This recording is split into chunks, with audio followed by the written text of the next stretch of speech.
What's up, guys? We're here at Mark's mill, bus motor.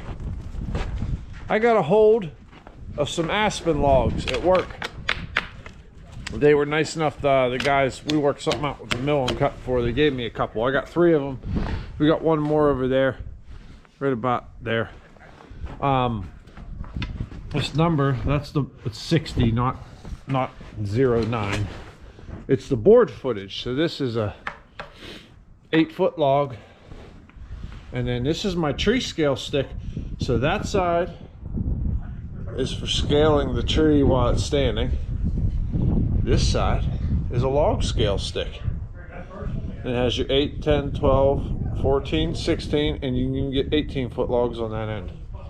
So it's very important when you scale a log, you do it inside the bark. So you see that end is inside the bark, and this end's inside the bark, about 15 inches right there.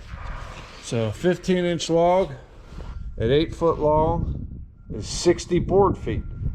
Now that's Doyle scale. Doyle scale grows pretty sizably. This one here is, it's like 15, and it's a 10-footer. So you got 75 board foot in that one. But what we're gonna do is we're gonna mill these logs, and then we're gonna scale the footage that comes out of them when we're done and compare it to what's on here, because it does grow, because Doyle scale allows for loss in the center of the log, the pith, and also for defect, but it does grow. And I will say it's to the sawmill's advantage. But once we get it milled, we'll scale out the lumber and we'll give you an idea of how much it grows. Plus, I've never milled aspen before, and neither has Mark. He's fixing his heater. You run out of heat. Our maiden voyage on aspen. Yeah. So if you see me in any of the video running around chopping on the log, it's because there's some dirt in it and I don't want it to get in his saw blade. And what I've noticed with aspen, there's a couple different genuses of aspen, but the 2 popular ones around here are quaking aspen and big tooth. This, or they call it sawtooth. This is big tooth aspen. It's in the poplar family. But you see on this one how tight the bark is, and this one how coarse the bark is. And I don't know what causes that, but I've noticed the tighter grained ones, or the tighter barked ones, are a more stable log, stable tree, less rot. But I have one of both. This almost looks like cottonwood, but it's not. I have one of both because I kind of want to see how they open up. So see the differences. Same tree, but it's like when you get a cherry that grows in northern PA and a cherry that grows in southern PA. It's 2 total different things. So give us a moment here. We're thawing our hands out. We'll get back at it.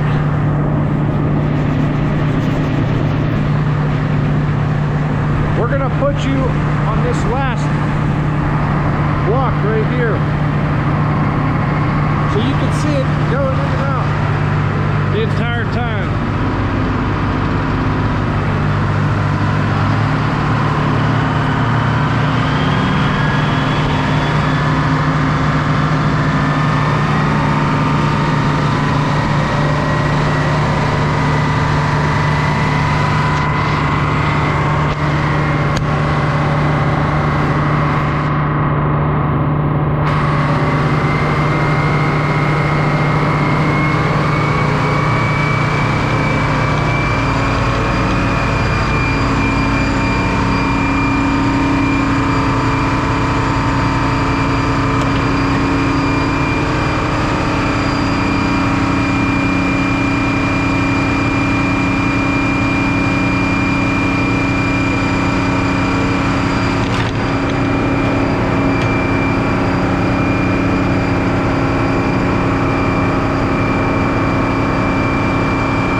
turned out very pretty. And that's aspen. That's usually just utility garbage. So let's see what kind. Let's see what we got here. So we have 3'6" plus. So we'll call it 2'6". So that's 4. That's 6 foot. 6 foot plus. That's 7'2". 8 foot.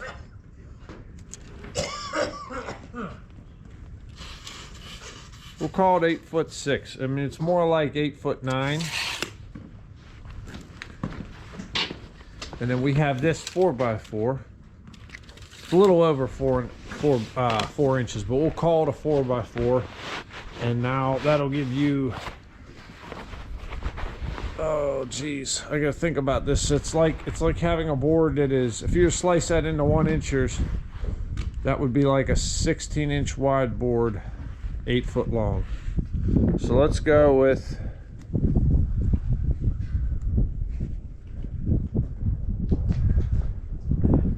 8.5, because it's 8.5 wide times 8 foot long times 1 inch. So we're already at 68 board feet. And if you count this, you know, as not as waste, for some mills would, because that could fall apart or be the pith. You would add another 16 board feet to that. You'd have 84. So this grew by 24 board feet. Pretty wild, huh? And Doyle, I forget at what size that ratio starts to change. I think the bigger logs, the better you do. The littler logs is where the logger loses out. So, but it allows for waste, things to fall. Like usually that would be kicked out as waste. So, pretty wild, man. Pretty wild. It's not bad lumber. It's pretty. Yeah, that's really different. I never sawed it before, but did you? I mean, as sharp as my teeth are on that saw, it was only on that one face. It really gave you it's issue. really fuzzy, but It's the way you're coming again to grain. yeah, it. I don't see why that wouldn't make good cabinet guts and stuff. It'd probably make a good drawer box. Yeah, on couch or like making. dust frames and things like Yeah, that. and also this would probably make some good paint grade trim. Yeah. But you can see already the stress. Oh, I was watching you mill it. Yeah, and it was actually pulling. You can see it was pulling dogs loose on the carriage. So I can see the other problem with this is probably the stability until it dries. Yes. But uncharted water for me. But I cut that tree, Mark milled that tree, and someday I'll make something out of it. I don't know what. It won't be What was your exterior. footage there, Pete? What's that? What was your footage? Oh, if you count that, it comes to what 84.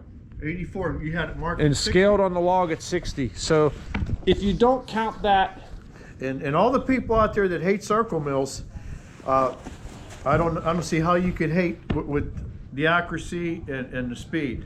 speed's where you pick up. And we still got a lot of footage out of a 60 Yes. foot log. So I hope to get to a mill someday to show you. Most big mills today will use a circle rig like this to square the log off, just to get a rough four faces that are semi-flat.